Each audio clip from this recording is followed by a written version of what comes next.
Ito ay rated SPG. Striktong patnubay at gabay ng magulang ang kailangan. Maaaring may masiselang tema, lengguwahe, karahasan, sexual, horror o droga na hindi angkop sa mga...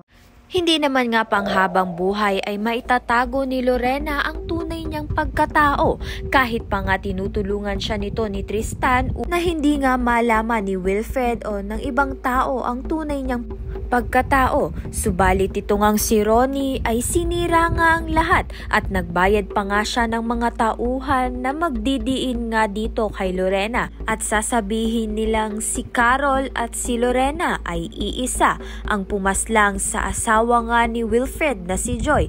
Kaya naman nga't ikakagulantang nga ito ni Wilfred at wala nga siyang kaalam-alam sa nangyayari na nasa labas na nga pala ang mga kapulisan upang ang idakip na nga itong si Lorena at may kulong.